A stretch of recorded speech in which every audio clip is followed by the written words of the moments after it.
Hello Pisces, welcome to Guruma Hindi tarot. और ये reading है 5 अप्रैल से लेके 11 अप्रैल तक की।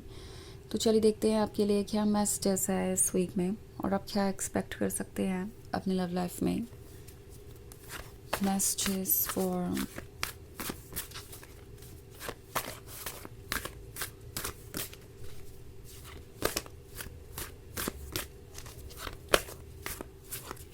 Pisces।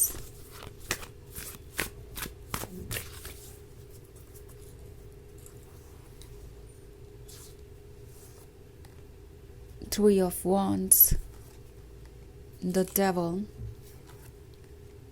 King of Wands, the Sun and Knight of Wands। Okay, so हमारे पास है king of wands. King of wands आपसे कह रहा है कि जिससे भी आप डील कर रहे हैं शायद वो क्लियर नहीं है अपने इंटेंशंस को लेके, क्योंकि द डेविल का कार्ड है। सो बहुत कुछ ऐसा है जो इनके दिमाग में चल रहा है। ये एक ट्रांजिशन का फेज़ है इनके लिए। ऑफ कोर्स इन्हें ऐसा लगता है कि आपको पाकर द सन मिल गया है, उन्हें खुशियाँ मिल गई हैं, वो सब कुछ मिल गया है जो उन्हें चाहिए था। But then at the same time ये पर्सन प्रिपेयर्ड नहीं है किसी भी बड़े चेंज के लिए, क्योंकि नाइट ऑफ वॉन्ड्स वाली एनर्जी में ये अभी भी है। मे बी ये पर्सन बहुत फ्लर्टेशियस है और रिलेशनशिप को सीरियसली नहीं लेना चाहता। ये अपने फ्रेंड्स और फैमिली मेम्बर्स की बातें सुन रहे हैं, शायद वहाँ से भी कुछ नेगेटिव आइडियाज़ मिल सकते हैं, क्योंकि द डेविल का कार्ड है तो डेविल कई तरीके से मैनिफेस्ट हो सकता है। सो पॉसिबली इस पर्सन को अभी यही सलाह मिल रही है कि उन्हें सेटल डाउन नहीं होना चाहिए, उन्हें कमिटमेंट नहीं देना चाहिए, उन्हें कोई फाइनल डिसीजन अभी नहीं लेना चाहिए आपको लेकर। और ये पर्सन उन बातों को सुन रहा है। ओके, ये पर्सन ये फील कर रहा है जैसे कि दूसरे लोग सही कह रहे हैं, क्योंकि कहीं ना कहीं इनके दिमाग में ये आइडिया है कि अगर वो कमिटमेंट करते हैं या आगे बढ़ते हैं तो उनकी ये नाइट ऑफ वॉन्ड्स वाली फ्रीडम उनसे छिन जाएगी। नाउ नाइट ऑफ वॉन्ड्स वाली फ्रीडम से मेरा मतलब है कि ये पर्सन शायद बहुत फ्लर्टेशियस है, बहुत जल्दी दूसरों को दोस्त बना लेता है, और दोस्त बनाने तक बात हो तो कोई बुराई नहीं है। बट ये पर्सन शायद बाउंड्रीज बहुत जल्दी क्रॉस कर जाता है और अक्सर आप इनसिक्योर फील करते हैं। ये पर्सन इस बात को समझना नहीं चाहता, उन्हें समझ नहीं आ रहा कि आप किस चीज़ से गुजर रहे हैं। ये पर्सन इस बात को बिल्कुल नज़रअंदाज कर रहा है कि आप पे क्या असर हो रहा है इसका। ओके, और ये अपनी फ्रीडम के बारे में सोच रहे हैं। उन्हें लग रहा है कि अगर आप रिलेशनशिप में बाउंड्रीज ड्रॉ करते हैं, ये एक्सपेक्ट करते हैं कि वो आपको वैसे ट्रीट नहीं करेंगे जैसे कि आपको पसंद नहीं है, आपको इनसिक्योर नहीं करेंगे, तो आप उन्हें कंट्रोल कर रहे हैं। मतलब कि अगर आप चाहते हैं कि वो अपने शैडो साइड पे वर्क करें और अपने अंदर पॉजिटिव चेंजेस लाएं, तो आप उनसे प्यार नहीं करते हैं, आप उनसे कुछ ज़्यादा ही एक्सपेक्ट कर रहे हैं। और ये जो आइडिया है इनका, ये इस रिलेशनशिप को कॉम्प्लिकेटेड बना रहा है। ओके, नाउ 3 ऑफ वॉन्ड्स का कार्ड है, तो हो सकता है कि इस पर्सन ने अभी अभी आपसे दूरी बनाई हो। ये एक लॉन्ग डिस्टेंस रिलेशनशिप हो सकता है, और आप ये नोटिस करेंगे कि जब से ये पर्सन आपसे मिल नहीं रहा या आपसे मिलना कम कर चुका है, तब से चीज़ें बदल रही हैं, तब से इनका बिहेवियर बदलता जा रहा है। और आप सोच रहे हैं कि क्या चल रहा है बैकग्राउंड में।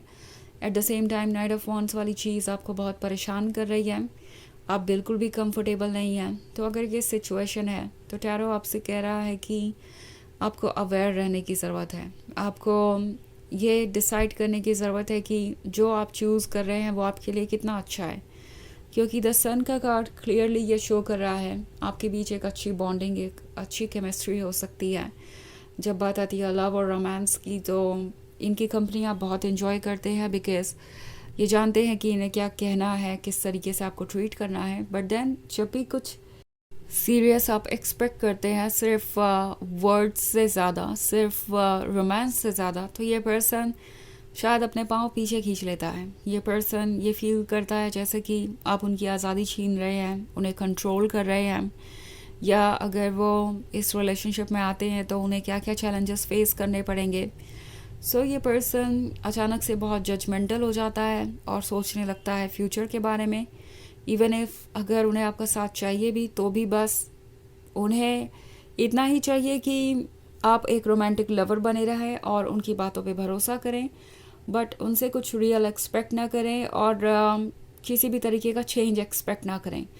तो ये थॉट्स हो सकते हैं इनके। Okay, eight the same time king of wands के साथ ये पर्सन इस रिलेशनशिप को लेट गो भी नहीं करना चाहता। उन्हें लगता है कि आप ही उनके सोलमेट हैं और आप ही उनसे शादी कर सकते हैं, उनके साथ ज़िंदगी भर रह सकते हैं और चीज़ें आप दोनों के बीच परफेक्ट हो सकती हैं।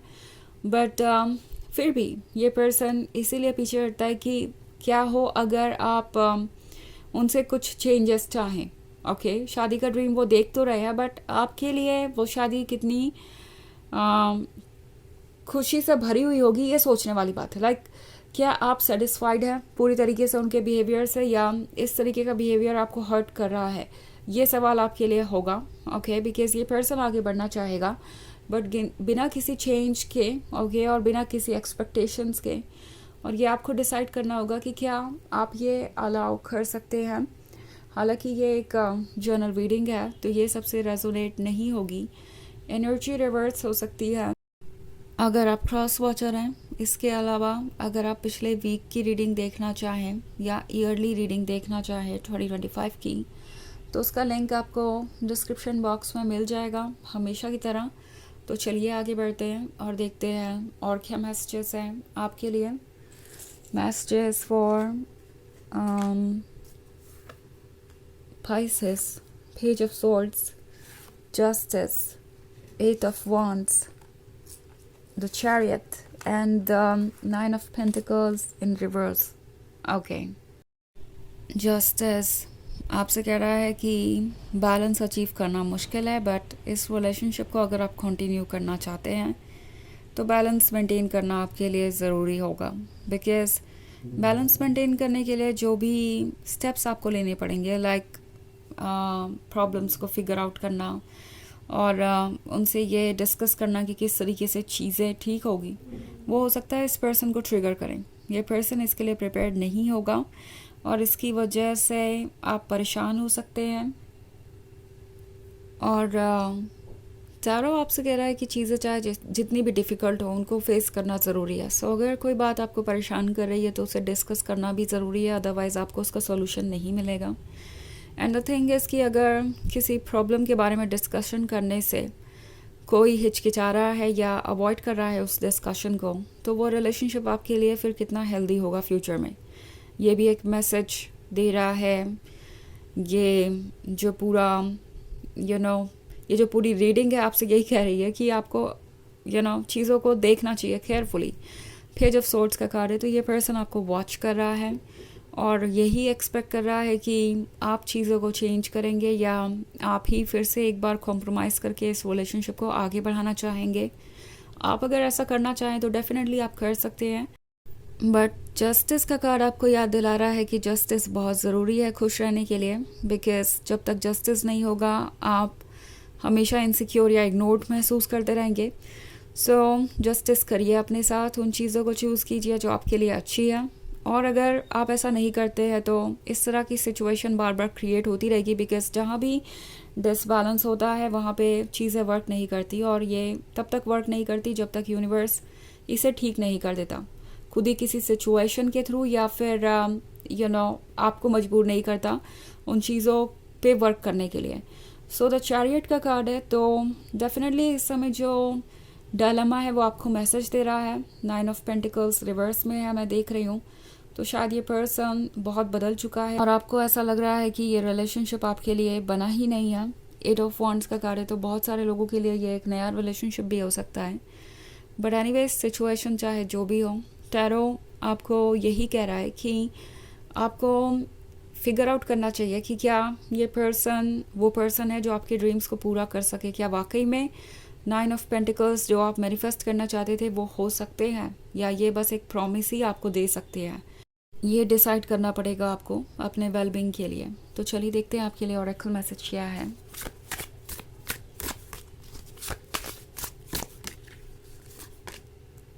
स्पिरिट ऑफ द ईस्ट, तो ये कार्ड आपसे कह रहा है कि अपने सोल के टच में रहिए। आपकी सोल आपको हील भी करेगी और गाइड भी, और अपने सैडनेस के अंदर आपको देखने की ज़रूरत है।